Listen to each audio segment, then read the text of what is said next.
Thanks for coming along. I'm pleased to introduce Dr. Roland Carlstedt. Roland's been with us over the last few days from his home in sunny New York. Yeah. Roland is a practicing clinical psychologist and a practicing sports psychologist, but with a particular interest in psychophysiology and applied neuroscience. Clinical speciality is in behavioural medicine, and I guess one of the other key things I'm sure will come out in Roland's talk is that he has a particular interest in building an evidence base for the efficacy of sports psychology in the applied setting. He's the author and editor of a number of books in those domains, both in English and in German, and he was also a former professional tennis player and coach on the tour. So a lowly player. Welcome, Roland. Thank you very much. Thank you. Very pleased to be here and come to know your great institution here. It's an incredible site for an American, especially because we're very decentralized. We don't have an institution like this that's so sort of all-encompassing. So it's a real eye-opener to see the facilities that you have, the support services, and I was fortunate to meet various people in various departments. So, you know, I think the future is really bright, and I think per capita you're doing well anyway as far as medals, championships, and things like that. So my goal in this particular talk is just to provide some perspectives regarding how sports psychology can be integrated across disciplines in an integrative manner and present some new perspectives that are emerging based on research that we've generated through the American Board of Sports Psychology. And the goal is sort of to bring a systematic approach to especially athlete assessment in a sports psychological context and the demonstration of efficacy as opposed to just assuming that interventions that are propagated are going to work. I know there's a cross-section of backgrounds here, so at the end, if there's time for questions, feel free to ask them. And if anybody's interested, I can also send them the PowerPoint personally if you want to get into the findings. I have a lot of findings slides in here, but I probably won't get into them in an in-depth manner. So if that doesn't satisfy some of the skeptics, and I hope there's quite a few of you out there, feel free to contact me and I'll get further information to you. I'd like to start out by addressing what we consider critical issues in sports psychology, including a paucity of valid and reliable information about the dynamics of the mental game. I feel that the field is mired in a paradigm that is based in part on weak data, questionable assessment methods, and interventions that have not been validated. There tends to be an overemphasis of findings that were derived from group studies as justification for the continued use of many of its procedures and interventions, despite the fact that such findings do not necessarily generalize to the individual athlete. And you can cite especially work in the imagery arena where there's a plethora, scores of studies that attest to the benefits of imagery based on significance testing, but significance testing usually result in group means, and there's always people that diverge from that mean in both directions. And since sports psychology is essentially a client-based endeavor at the individual level, you have to tease out, let's say, imagery ability and demonstrate that imagery is actually associated with positive outcomes. So it's not as simple as just reading a group study in a journal and then assuming, hey, that's going to work, and I'm going to give an imagery lecture to everybody in the audience, and presto, you're going to go out in the field and perform better. So generally, in conjunction with that, there's an overall lack of an integrative and systematic approach to athlete assessment and intervention. Some important findings have sort of gone by the wayside, including a rich body of literature on heart rate deceleration. That's very relevant to sports that have a pre-action phase. This particular measure can be manipulated. There's also a good body of literature on EEG laterality shifts, meaning how do you go from preparation to action in a seamless manner, free of intrusive thoughts. In particular, my own research, which goes back to my dissertation, resulted in the isolation of 3 primary higher order personality and behavioral measures that predict pressure or critical moment performance at a level that's quite higher than what we've seen in the extant literature and even literature extending back many decades. And that's an important issue because I feel the field is not really disseminating important research efficiently, adequately, across borders, across research groups, in a manner that you see in the more mature fields, including physiology. And I saw your impressive department here. We have our constraints and limitations, but I don't think we should use those as an excuse not to sort of break the barrier and go in more sophisticated directions. Another issue is the lack of ecological, meaning real situational attempts to assess, measure, efficacy test, and the use of repeated measures and longitudinal methodologies at the intra-individual level. And then I think overall there's a lack of routine use of high technology systems and procedures in psychology, even though there's very user-friendly systems available today that allow practitioners, researchers to tap into processes that are not readily apparent based on self-report assessment and the like. So again, this is another overview of the methodological shortcomings of sort of repeats what I just said.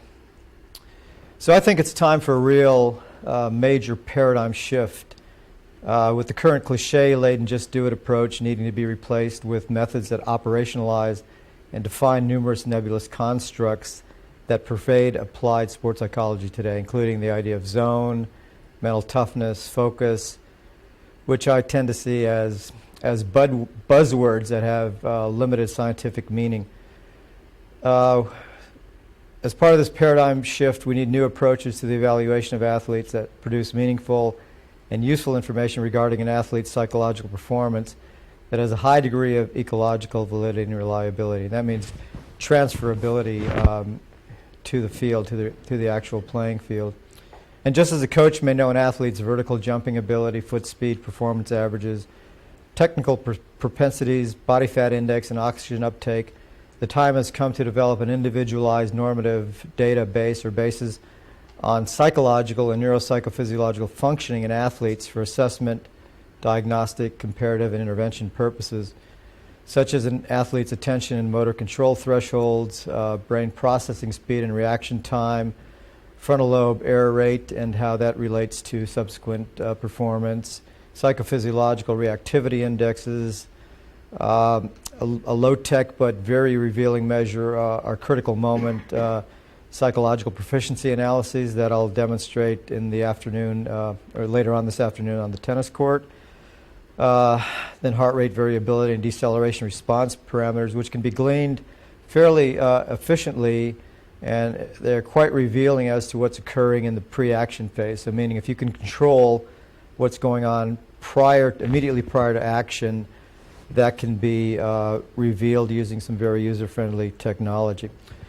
So the era of just telling athletes to relax or just imagine or shut out negative thoughts needs to evolve into a new era in which just relax means, for example, generate more high-frequency heart rate variability prior to critical moments, or engage in focused threshold training to improve concentration, or manipulate cerebral laterality to suppress intrusive thoughts. And all of these things are used quite frequently in behavioral medicine contexts, and by generating creative paradigms, it is being applied to sports psychology in the context of what we do in our training and certification programs. So it's no longer tenable to speak in vague terms such as he doesn't concentrate, or she's a choker, or he's not mentally tough, or just recommend an intervention because it seems to be the thing to do. The idea that you've got to visualize or get your intensity up or watch your body language as slogans to somehow involve a person in mental training are insufficient. Athletes and coaches need to be provided with standardized assessment and intervention methods, measures and parameters of performance-relevant psychological and neuropsychophysiological functioning. So essentially the time has come for sports psychologists to use a new language that is based on empirically derived data and operationalizations of psychological processes and their effects on performance. With this critique as the impetus, an attempt was made to validate an evidence-based approach to athlete assessment and intervention. This quest commenced about 10 years ago and has produced 2 major academic works, multiple peer-reviewed publications, and a number of ongoing extension studies and some completed replication studies.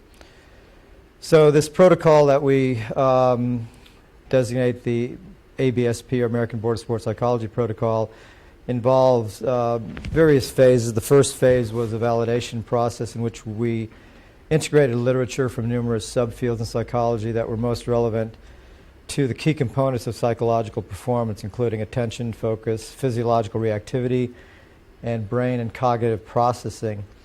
In phase 2, an original integrative model of peak performance emerged, including the theory of critical moments. And I was pleased to see you've got the book in the library. Came all the way from New York to see it in the library here. And the athlete's profile concept also emerged. And the initial study was based on a study of research on over 200 tournament-ranked tennis players, and that was extended to golf, basketball, track and field. We had some volleyball subjects, a couple other sports that I can't think of right now. Every summer we have a intern fellow training program in New York City, and people will come in having specialties. And so if somebody were to come in and say their specialty is cricket, let's say, we encourage them then to design the cricket paradigm around these models, so that you would come up with a criticality analysis system for cricket, and then learn how to apply heart rate variability analyses as a function of the temporal dynamics of cricket, which may be difficult, I don't know, but it's something to ponder for anybody out there who's really specialized in a sport, or if you're an athlete or a coach, to contemplate the model and then see how it could be adapted, because you end up generating some very interesting data. So anyway, we're in phase 3, the post phase of the validation process is now in progress.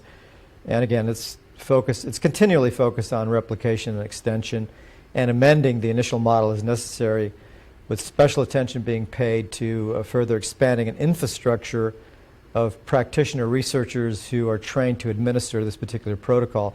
So the analogy I like to use is that if I go to any place in the world and experience chest pains and go see a cardiologist, I'm going to be treated in a pretty much standard manner, because the international societies have all come together and recommended or mandated a evidence-based protocol that has been shown to be efficacious and revealing. Whereas the same couldn't be said in sports psychology, where there's a lot of eclectic things going on worldwide. There's isolation, guru-driven stuff, and that has to change. And I'm not saying that this particular protocol is the null plus ultra, and I would encourage anybody who claims success in whatever they do to just import what they do into the methodology, essentially, because I think it behooves any practitioner to bring accountability to the equation. So if your thing is, let's say, cognitive behavioral approaches exclusively, okay, I would say try to operationalize the cognitive behavioral approach in your office. develop that into some sort of predictor variable model, and let's look at the outcome. So, and even maybe attach psychophysiological measures to that, which would be very easy to do. At this point, we've also established a laboratory, internet, and in the field-based athlete database of neurocognitive, psychophysiological, and behavioral functioning that continues to grow and demonstrate very good predictive validity. And ultimately, it's about predictive validity. To what extent can you predict that any intervention demonstrates outcomes? So what percentage of the variance in the performance equation can be attributed to any particular predictor variable that you may assert is associated with intervention efficacy. So the ultimate goal is to develop a gold standard approach to athlete assessment and mental training, an approach that leaves very little to chance, and that can be systematically administered worldwide by practitioners. I modified this presentation from an ITF presentation I made in London, so you'll see tennis pop up. I wasn't able to fully edit it down, so don't let that throw you off, because that could be any federation for that matter. So we're looking for sort of like-minded practitioners to participate and advance this approach. And like I said, it's not about some guru system. It's about taking things that you wouldn't think of not doing in other what I consider to be more mature fields of inquiry, and just say, okay, I'm going to make myself accountable by developing a paradigm that allows me to test what I'm doing, and that's in the interest of, especially in the interest of athletes, and coaches would obviously be very interested in that.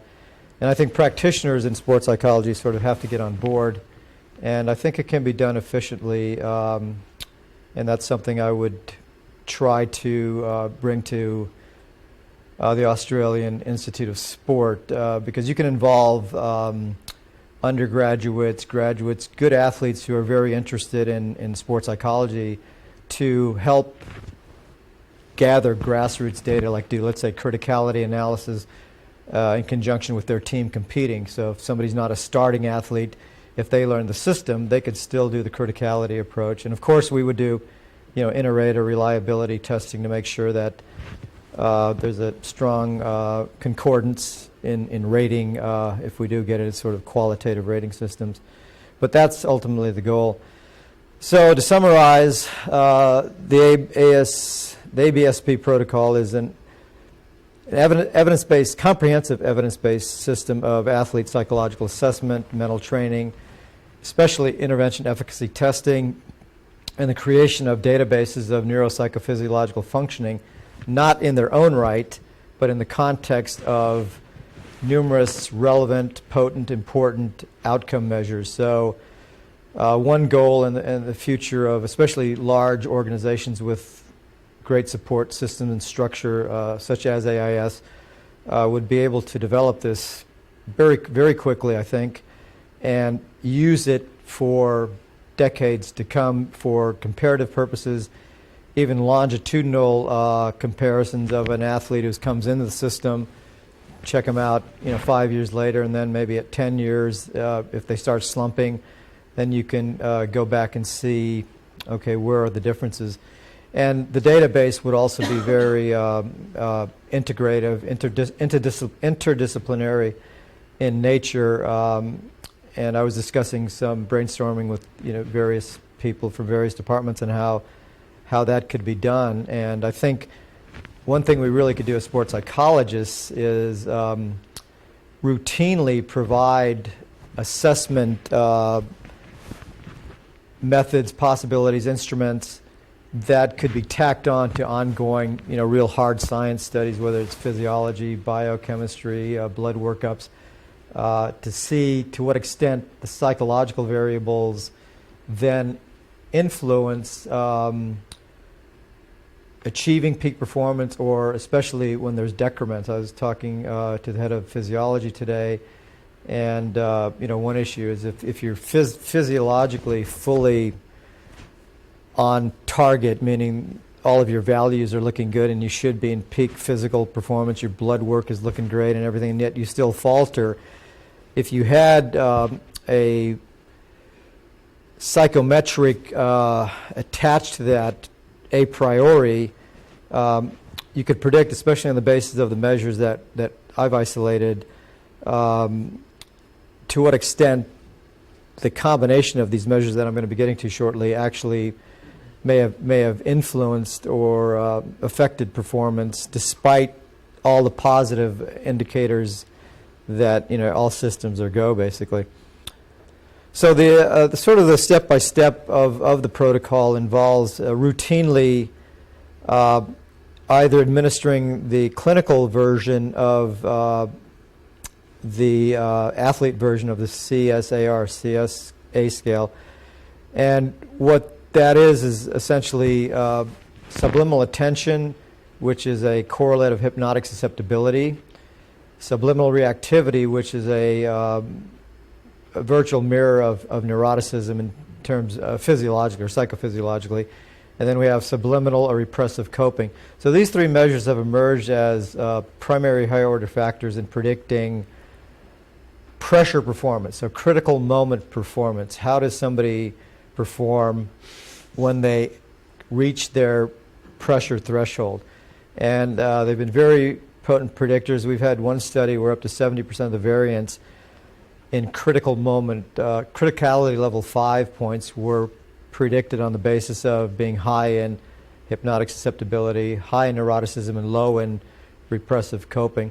And just an aside, hypnotic susceptibility is not to be confused with hypnosis. It's a mode of information processing that's omnipresent on a continuum in everybody. So everybody has a level of hypnotic susceptibility. And we've just found that at the extremes for all of these constructs, there's a positive extreme and a negative extreme, and the positive extreme predict with a high degree of certainty whether somebody's going to choke as a function of increased criticality. So just this sort of repeats what I just said. So the constellation of these measures are referred to as, for example, high, high, low, and which comprises an athlete's profile. So it not only predicts critical moment performance tendencies, but also intervention, amenability, placebo responding, and compliance, coachability, and pain tolerance.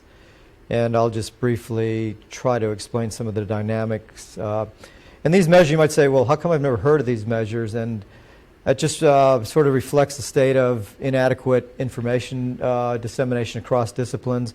The model in these constructs are heavily embedded in behavioral medicine. If you want to look into it, Vikram Sakara was the original leader of this work, but it never gained momentum, but that doesn't mean that there's something there. And if you use the battery clinically, it's surprising how spot on it is in predicting anxiety tendencies, hyperreactivity at baseline, and things like that. So, like I said, constellations and/or interactions of these measures have been found to account so far up to 70% of the variance, which is unheard of. And these studies are always ongoing because as part of our certification program and the summer training programs, each student does their own longitudinal study with their particular athlete population. And the 70% hasn't been replicated. We're usually in the 40s as a function of criticality. And that's what's crucial, to have these very sensitive outcome measures.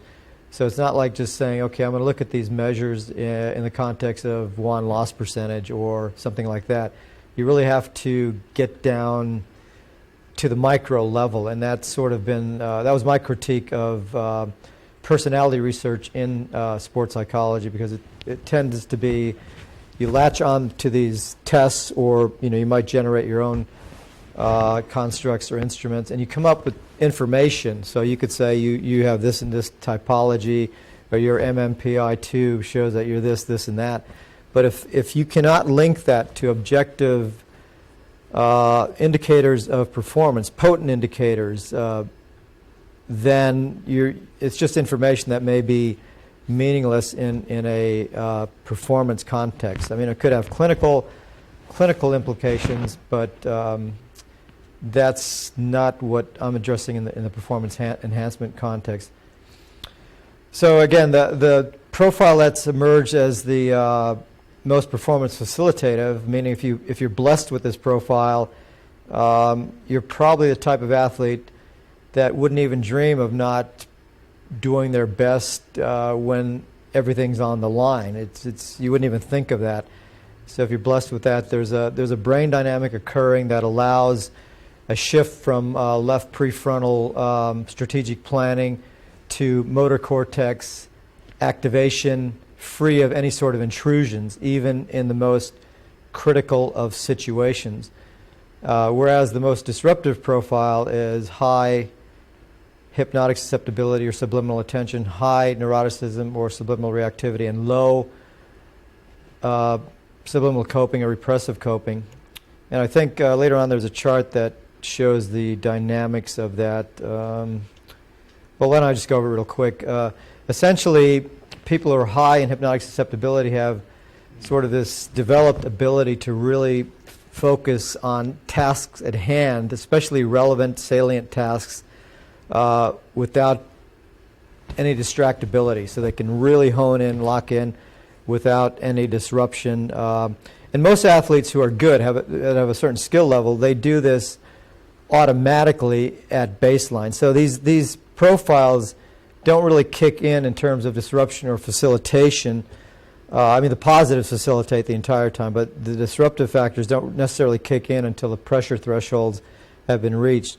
And the reason for that is if neuroticism can remain dormant by being able to control the flow of the game based on your, let's say, technical superiority or your physical superiority, you're never going to be in a position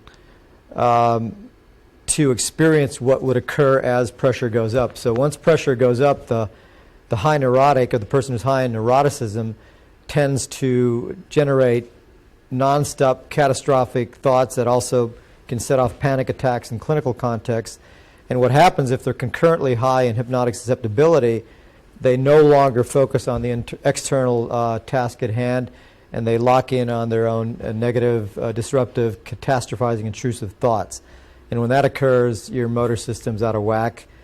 So if you happen to be burdened with this profile, then you're probably the best candidate for interventions. You need intervention, and most people, let's say most sports psychology clients that I've seen over the course of my career, exhibit this profile. They usually readily admit something's wrong. They experience competitive anxiety. They readily admit that, and they come and see the practitioner looking for help. And the idea behind intervention then is to teach athletes through an intervention modality that suits them the best to achieve this brain shift and heart rate deceleration dynamic, especially in sports that have a pre-action phase that you can control. And one thing I want to mention about the profile as well, hypnotic susceptibility, high hypnotic susceptibility people are most amenable to imagery, hypnosis, active alert hypnosis interventions. So what this model really will show, if you test it over time, and we have a pretty good database now, is that the idea that, you know, I could just sit here and give everybody a lecture on imagery, and then we're going to do like some imagery exercises, probably less than, let's say maximum 30% of the people in this room or in the athlete population in general are going to be high in hypnotic susceptibility. So the people on the low end, from medium to way low on the hypnotic susceptibility spectrum, you know, they're not going to be able to relate to what's going on. They're not going to be able to efficiently engage in imagery-based methods, and in the end, you're also going to see that the outcome is very tenuous as to whether that's done anything whatsoever. So this holy grail, you know, imagery thing has been well validated in relaxation context in the clinical arena, but I'm extremely skeptical of universal claims of efficacy regarding mental imagery, hypnosis, and I think a lot of the published literature can be contested for methodological weaknesses. And so you want to sort of develop an intervention based on the profile. For example, somebody who's high in repressive coping tends to be very skeptical and critical, and they're going to be the most resistant usually as far as being amenable to mental training. So you might say, well, what are you going to do with them?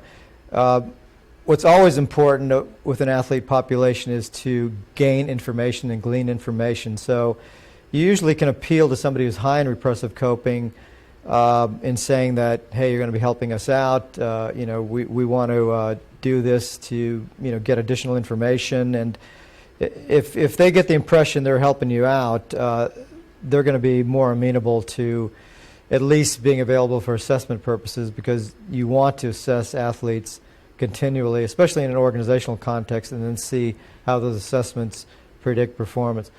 With repressive coping is a construct that's associated with what's called the functional disconnection syndrome.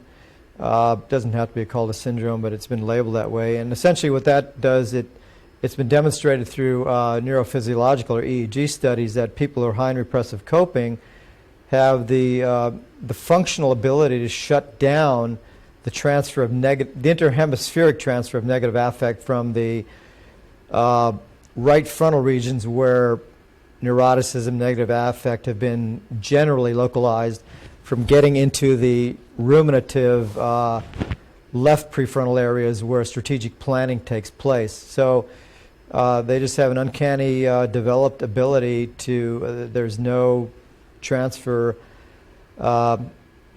interhemispherically, and so that's the construct hypothesis as to how these dynamics work.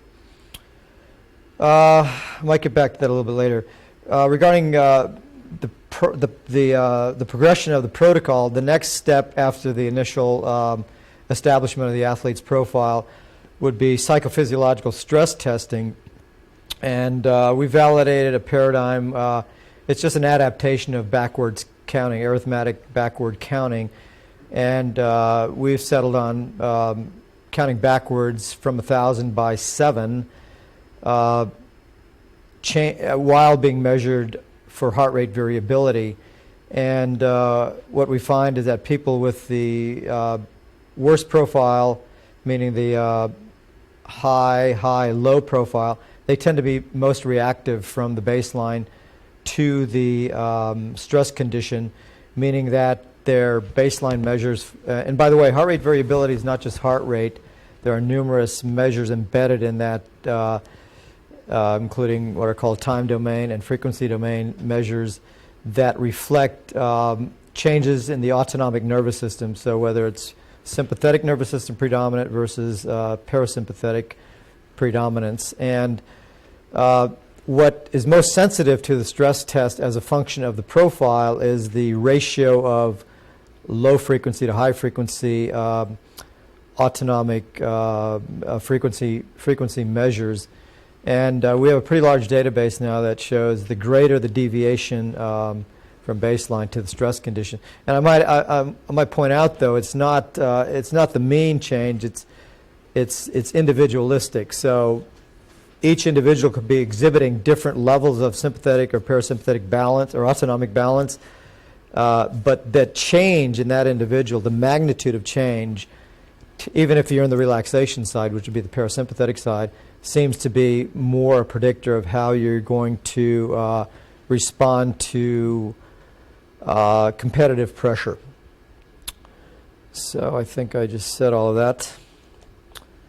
Then another thing that we're developing, which hasn't been that revealing yet because we don't really have the numbers that we want, and its ecological validity is, well, it has limited ecological validity, but it's neurocognitive testing using standardized tests with or without EEG. It can be done on the internet now. There's a validated internet paradigm that's run by the Brain Resource Company out of Sydney, and I was told that Evian Gordon might even be here at some conference that's coming up and we've done a lot of work with them, and I'm a research fellow with them. And we've developed a large database, but the neurocognitive stuff has not been that predictive. Although, if you look at the profile that I just mentioned, there are correlations between the profile and performance on this test, but not necessarily actual outcome. This is just a chart with some longitudinal findings, but one thing I wanted to mention about EEG and the zone, this zone notion, runner's high and that sort of thing, that's used to be associated with neurotransmitter endorphins and the like, supposedly being enhanced as a function of long-term aerobic effort. And we've been testing in our summer program a thing called Dietrich's transient hypofrontality hypothesis, and he proposed that this sort of zone out feeling that you get in an aerobic condition is a function of a reallocation of cortical resources. Since the brain has a finite, it doesn't have unlimited resources in terms of metabolites, oxygen, blood, that sort of thing. So what happens, what he proposed happens, is that the frontal lobes, since they're no longer needed after a certain point, but the motor cortex has a strong demand for additional resources, it literally draws the blood and metabolites away from the frontal cortex region. And when that shuts down, that feeling of nothingness takes place because the frontal area is associated with thinking, ruminating, worrying, and that sort of thing. And so we found some evidence that there's something to that. But it would be nice to tease out whether that can be done in a non-aerobic context, whether you can switch on and off in a flash, and that'd be something cool to look into in a context of an organization that has so many departments that would allow for that sort of testing. One thing I'm going to be demonstrating today is how we use heart rate variability during competition, especially tennis. We've done a lot with tennis and golf. And by taking pre and post measures, meaning a 2-minute scan before and after a match, you can predict, well, what emerges is the individual zone of optimum functioning profile. So for example, here's a changeover. Guys coming to the bench. Normally we don't have all these people around, but these are some of our interns and fellows that were in New York City a couple of years ago. So essentially at each changeover in a practice context, you couldn't do this during competition in tennis. Just by taking these measures, what you're going to find is that over time, once you have enough repeated measures that have sufficient statistical power, an individual profile emerges, and that profile can then be manipulated later through an intervention. And this is not a, it's a strictly applied psychophysiological approach with biofeedback integration, and that seems to work across all profiles. Whereas if you weren't high in hypnotic susceptibility, this would be a good way to go, because people who are lower in hypnotic susceptibility tend to latch on to sort of an evidence-based approach even as an athlete. So if an athlete who's high in repressive coping or low in hypnotic susceptibility is put into an intervention situation, they like to see evidence. So they like to see that, hey, I can manipulate things and use that to their benefit. I discussed this. So anyway, here's the these are the proposed dynamics of the different profiles in routine moments as opposed to stressful moments. In a routine moment, regardless of the profile, there's going to be a routine shift from left to right, so left prefrontal to motor cortex, and the focus tends to go from internal to external as action approaches. And in the high hypnotic susceptibility, high neuroticism, low repressive coping condition, X indicates that there's no shift going on. The amygdala activates a fear or anxiety response that gets through to the through neural pathways to the frontal lobe region, left frontal lobe region, and this shift does not occur. So the motor cortex is not being primed, or the priming is disrupted, and that tends to lead to performance decrement. The exact dynamics, in terms of what actually happens, still need to be further gleaned.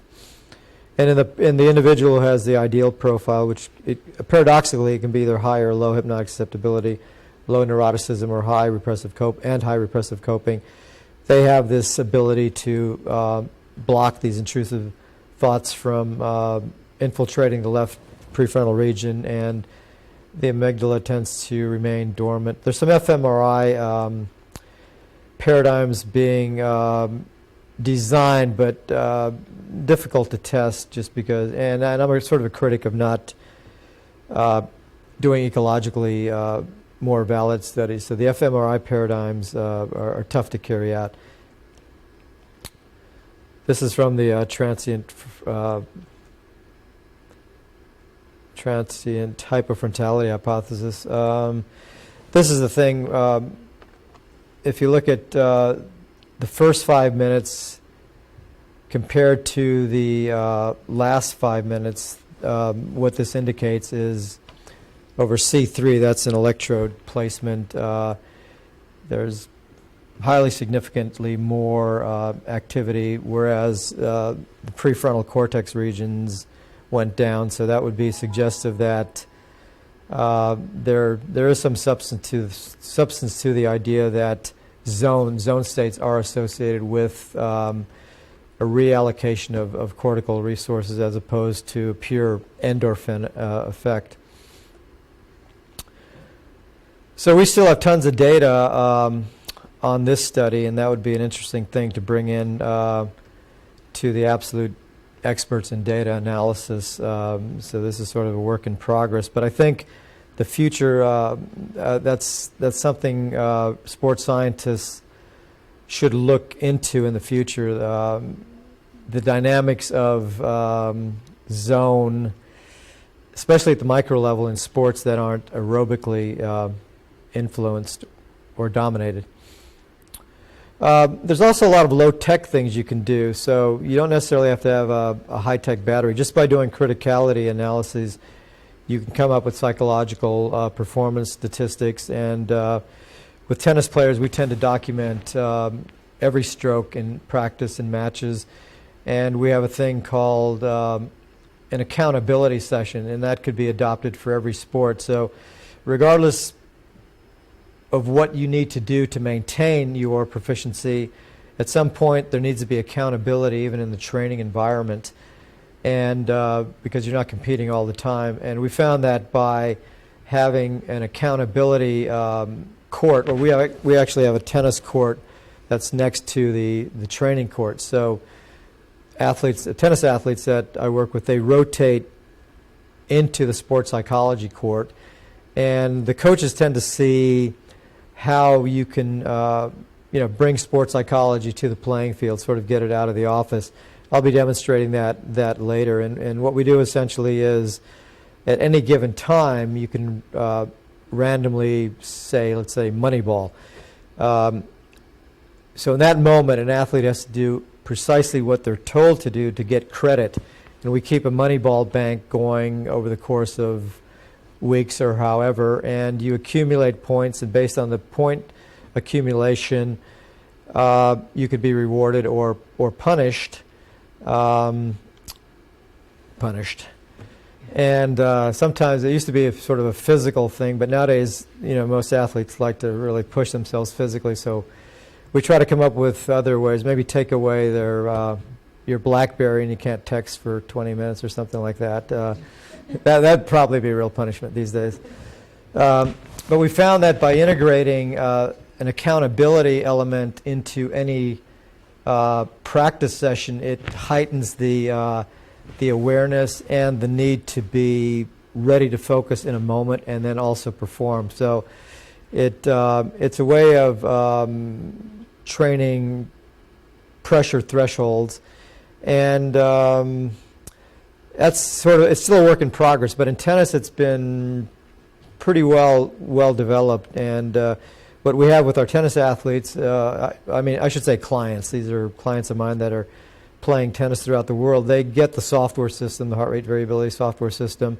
They get the sensor. They're trained how to use the heart rate variability protocols. Then we link up with tournament directors to have a student do the criticality analyses, and then they send us the data on a regular basis for statistical analysis. And then, so this way the athlete and coach sort of, they see sports psychology more in terms of, it can be data-driven. It's not some nebulous thing that's only office-based. And they get information that they can work with. Athletes also take responsibility for what they're doing, and they also have to document it. So you just can't get away with not doing it. And a practitioner just can't assume that because somebody's been taught an intervention that when they go off on their own, they're actually doing it. So that's sort of the beauty of the heart rate variability approach to analysis. It's very sensitive to just mind-body dynamics, and it allows you to attach an outcome to any sort of intervention. So even if you're doing something in the office, if you measure heart rate variability concurrent to just basic psychotherapy, you're going to see some very interesting things occur as you even delve into a patient's or client's history. You'll see some very interesting changes. And then as you start an intervention process, heart rate variability is also very sensitive, and it's user-friendly. So that's what it boils down to, because you couldn't expect every practitioner to have, $20,000 EEG equipment and things like that. But regardless of whether you go high-tech or not, I think accountability also lies in just being more cognizant of what's actually happening in a performance context. So that goes beyond the the technical measures that you may have.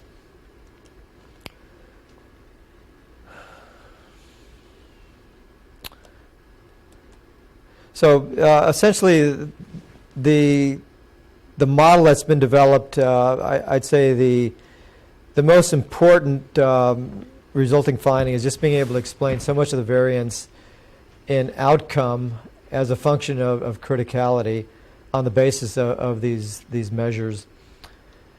And I won't get into the whole construct validity of this. Again, the intervention sort of starts and ends with heart rate variability. Just because it's so user-friendly these days, the reports are highly reliable.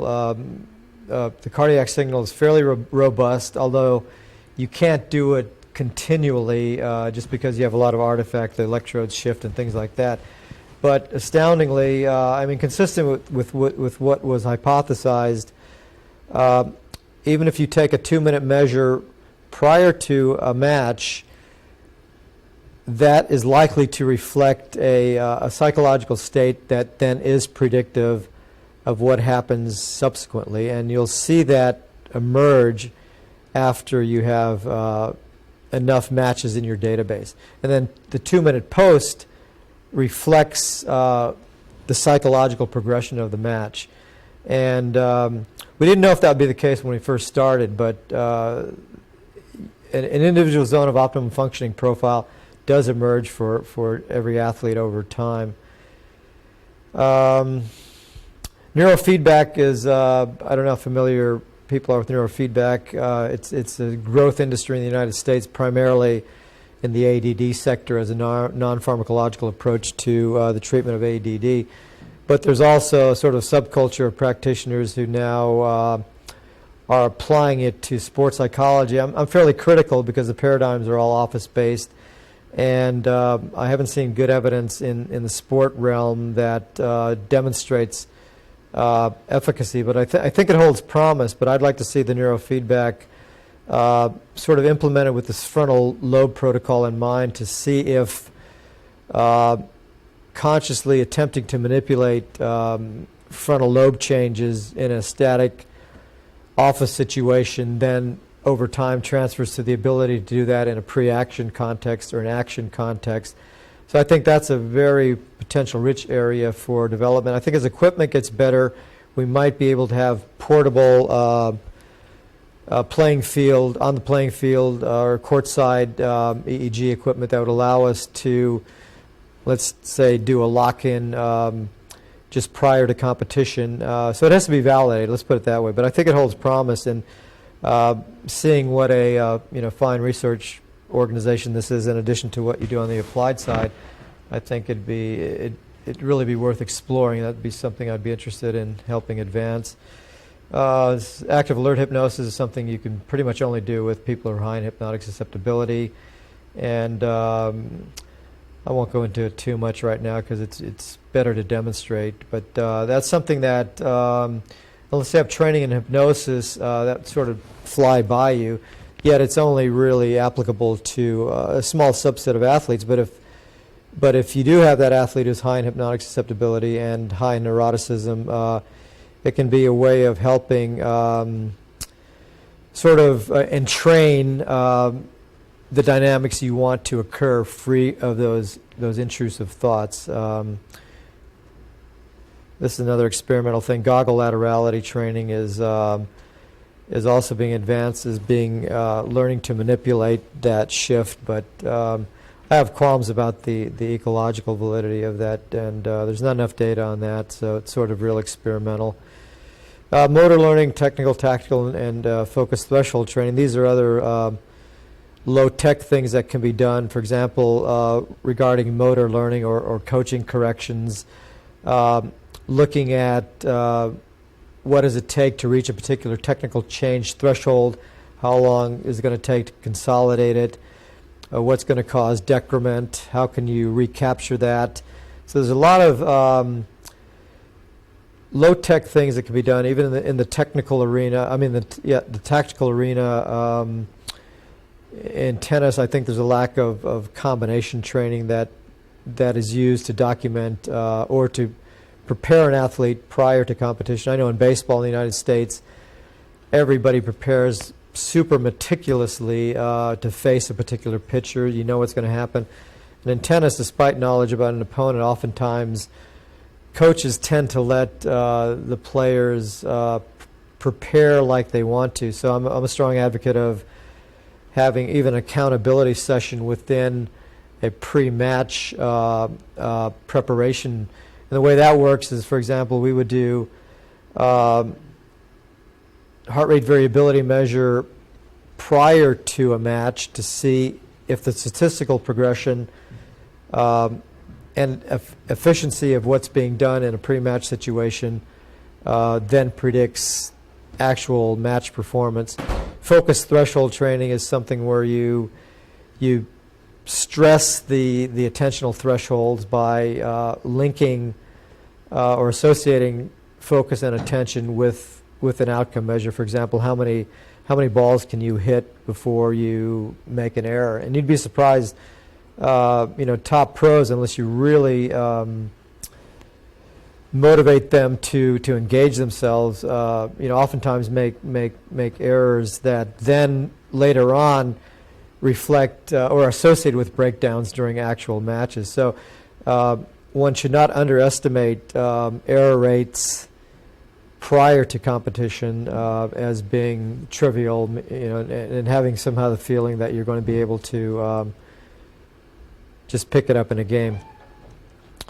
I'd say I'll conclude with this. One of the most interesting studies we did with the whole protocol was, this is probably the first time that I've found, I haven't seen any literature where anybody's been able to do actual psychophysiological monitoring and biofeedback during an actual sport competition. And we did this for about 30 baseball games. An elite youth team in New York City were given there's a pre-intervention phase and a post-intervention phase.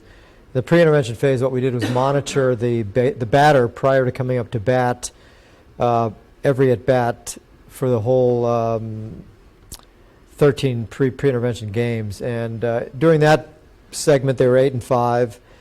And the post-intervention phase, where they actually did biofeedback in front of a computer on the bench during a real game, they went 14-0.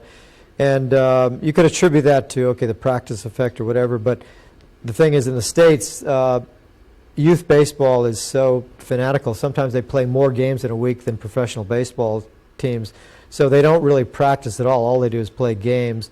So there's some anecdotal evidence that that the RSA, the Respiratory Sinus Arrhythmia Heart Rate Variability Biofeedback Program, helps batters get into that pre-action mode of being able to prepare with a very specific paced breathing that sets off this heart rate deceleration and this laterality shift that's associated with less intrusive thoughts and worry and anxiety.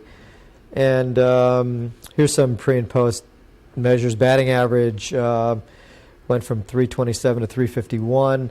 Now, in absolute terms, that may not seem like a lot, but a professional baseball player who could go from 327 to 351 would probably get $500,000 more in a contract. On the on-base percentage, went up from 492 to 515. Also, that's not a huge gain, but the slugging percentage is pretty good. Slugging percentage means, if you know anything about baseball, it's anything beyond a single, so a double, a triple, or home run. These are sort of the mental toughness statistics in baseball, including RSP, which is runners in scoring position. This is a big gain. So batting average with runners in scoring position went from 351 to 427. The on-base percentage went from 515 to 572, and the slugging percentage was pretty pronounced from 457 to 608. And what we found is that, especially at the youth level, in this team context where there is this gap where you have to prepare mentally, it led to each individual athlete locking in prior to doing what they had to do. Now, this is sort of a static sport in that you're sitting around most of the time. I guess might be some analogy to cricket, although in baseball it's more time defined, whereas cricket seems to be a little more open-ended. I may be wrong, but we don't have three-day baseball games. So, but anyway, ultimately, I guess I want to get back on point, and the point is that I think the future of sports psychology lies in bringing more accountability to the process, developing paradigms that concern themselves with efficacy testing so that you can demonstrate to coaches, athletes, administrators, people who do the funding that we're bringing something to the table that goes beyond the subjective, and I'm limiting this to the performance enhancement arena. I mean, the clinical counseling arena, I would say it's much more mature than the sports psychological arena. There's probably much more research on the validity of psychotherapeutic approaches, even the behavioral medicine approaches from which these sports psychological applications emanate are on much more solid ground. But I think the way to go is you have to look at each athlete as an individual, and an individual's performance profile has to be established over time, both in a pre-intervention and an intervention context. And you can't assume that group findings are going to hold up. I'm not a big fan of group lectures to athletes about what they should be doing in terms of visualization, imagery, and things like that. It may be more efficient in some contexts, but ultimately, if you're an individual player and you're struggling, you'd really need that one-on-one, and then I think everybody needs that evidence component.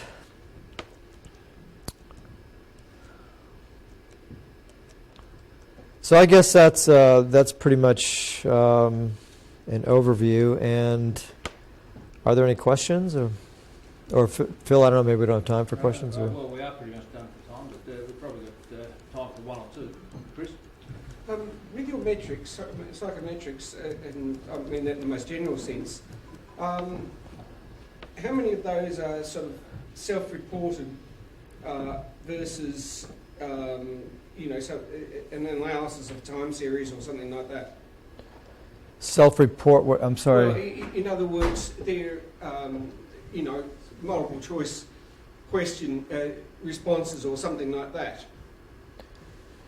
Well, the psychometric, the profile, the athlete's profile that emerges from the clinical battery, which is comprised of the Stanford or Harvard test of hypnotic susceptibility, which is a behavioral test, so that's not a self-report test.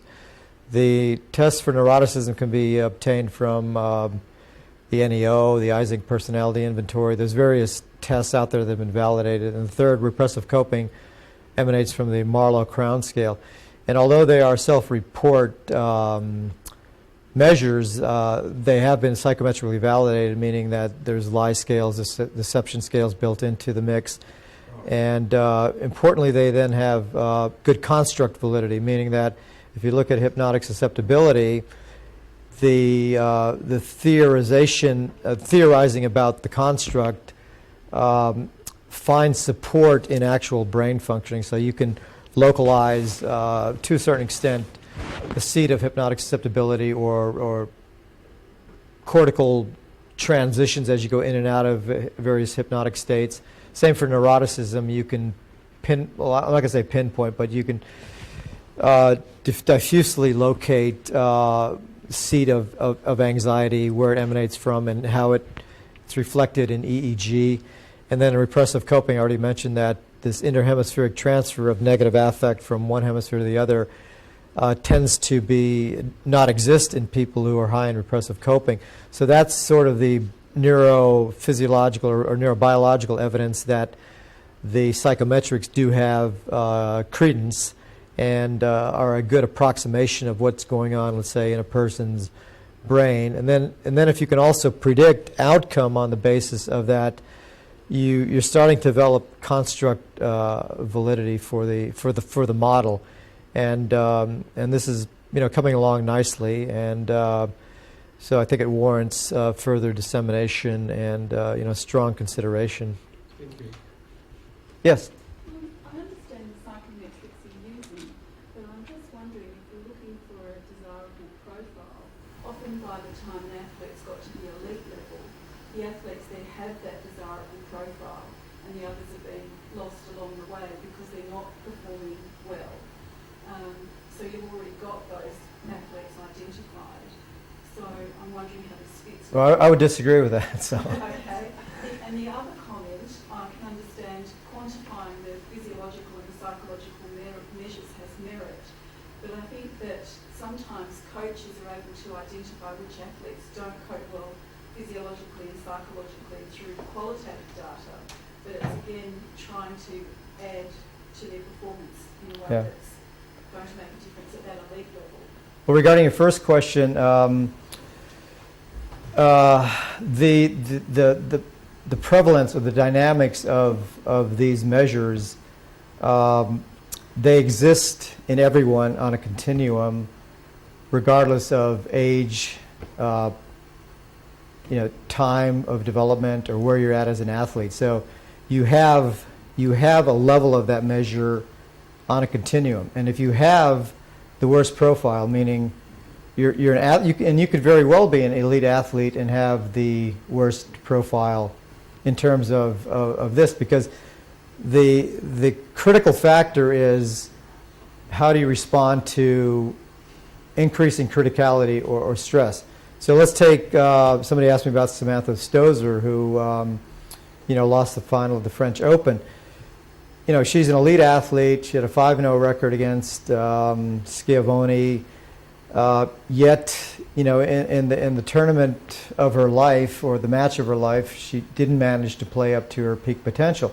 So if you have the technical, physical ability and everything else is right where it should be, and then there's this X factor, it's subliminal to a certain extent. So it's not something that you can just see with the naked eye, or a coach is going to look at somebody based on on some performance, and then immediately come to the conclusion, okay, this person's a choker or this person's mentally tough.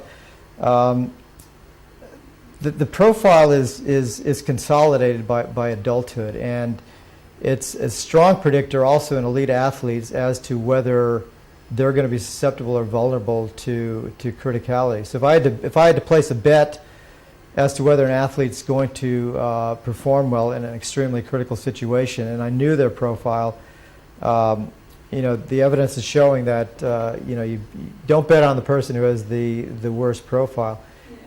And then the qualitative things, we do have qualitative metrics built into the protocol. The criticality analysis is a qualitative rating system where you try to achieve inter-rater reliability, but it's a qualitative metric that's then also analyzed statistically. And I'm not disputing coaches' intuition and ability to guide and manipulate and motivate. I'm just saying that the three measures that have been isolated are very sensitive to criticality thresholds that may not even emerge until you get to that null plus ultra match, which may have been, let's say, a French Open final for Stosur, and I think even Federer has hit that a few times in his career. So if Stosur had a poor profile, are you saying that it could be changed, or are those It's the neuropsychophysiology behind it by adulthood, it's pretty much consolidated. So it would be very, so the propensity to choke is going to be there. I mean, you wouldn't highlight that in interacting with an athlete as a psychologist, obviously, but the way to get around it is to use systematic training that essentially sets off this pre-action cascade. Because if you can set off this pre-action cascade of strategic planning, motor cortex activation, that tends to set off the entire sequence, the motor chain that you've already well consolidated through, just being an elite athlete who has technical perfection. But if you see a breakdown in an athlete, an elite athlete, and they do occur, especially inexplicably, I think this is a strong direction to look toward, and because it predicts with pretty good potency who's going to, who's more or less like. I mean, there's always false positives and false negatives. I appreciate what you're saying. I can see it's a good predictor, but we're still left with the question: how do you help Sam? Well, the intervention. I don't know if you're coming to the tennis thing. Actually, I won't be intervention based, but.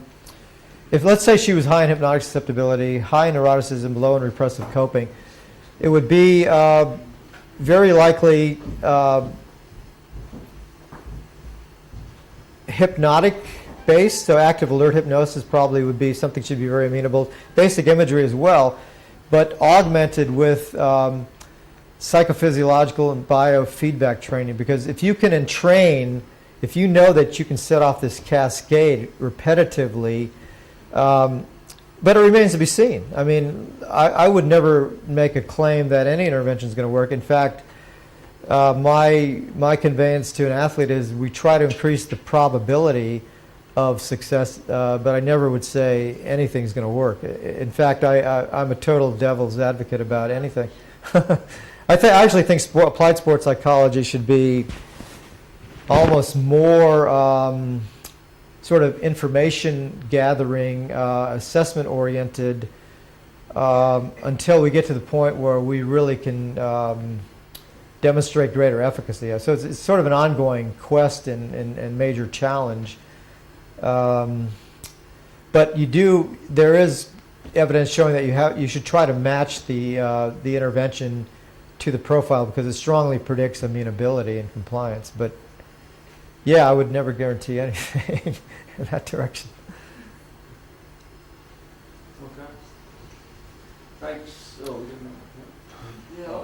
I think one of the important pieces to the AIS environment, in my experience, is actually trying to simplify a lot of the stuff that we do, so to empower coaches and athletes to change their environment, change their skill sets. I find this approach incredibly confusing and complex. And, granted, I don't understand the theory behind it, But can you comment on how you communicate this to a coach or an athlete in terms of changing behaviour or cognitions or anything like that? Well, if in the context of an intervention, for example, by knowing the profile, for example, you wouldn't tell somebody who's low in, let's say, hypnotic susceptibility to do imagery or hypnosis. It would be a folly, because the cognitive processing or the ability even to engage in that doesn't exist. On the other hand, somebody who's high in repressive coping is going to be extremely skeptical and may not even want to engage in mental training, period, or may not want to talk to a psychologist. So, I mean, you can say, okay, I want to simplify. It's confusing, I don't understanding, but I think the effort has to be made to eventually understand it. So if it takes more training, more learning or engagement to learn about evidence-based approaches and procedures, I think coaches are going to have to take the time, and the person who's conveying this has to make the effort. So, are you a coach or? Psychologist. Okay, psychologist. Okay, if somebody's a coach, they'd have to be trained and schooled in it, just like anything else. But I don't think, the notion of simplifying for the sake of simplification is necessarily the way to go, because I think you have to impart valid and reliable information and procedures, and if there's strong evidence behind them, then I think an athlete, a coach, needs to take the time to understand. And I would also have to figure out how to convey that in an understandable manner. But ultimately, you could make these into bullet points that are understandable. Basically, the profile predicts with a fairly good degree of certainty, what intervention should be used, or the odds of success that an intervention is not going to work, but necessarily that an athlete's going to engage themselves in doing that. On the other end, you always have to do efficacy testing. So if you don't do efficacy testing, then to me it's just an exercise in, hey, I'm doing sports psychology. That's the way I would perceive it, and I think it's pretty much non-existent across the board. We've done a lot of research in terms of who's doing efficacy testing at the level of a psychologist, whether in clinical or sports psychological context, and very few people do it unless they're doing an actual research study. But the grassroots practitioner aren't doing that. So I think it behooves any psychologist to be able to really demonstrate that there's something going on there, and I think you can do that numerically. And I think the argument that it's intuition and you've got to dumb it down, and I think it's specious, because I think you can get beyond that. I think it would be presumptive to think that an athlete or coach doesn't understand that, because I apply this with coaches and athletes. I've been doing it for 10 years, and I think you come to appreciate the diagnostic or assessment sensitivity. And once you understand it, you can't understand it in one session like this. But it's not so much this. Anything you do, for example, if you plug that into the methodology, I think it's going to serve you and your clients better than if you didn't. So you could throw my model out. You can throw my measures out the window. You can throw the psychophysiology out the window. Fine. But what do? How can you better convince a coach or an athlete, or not convince, just demonstrate that what you're doing is resulting in valid information on the athlete?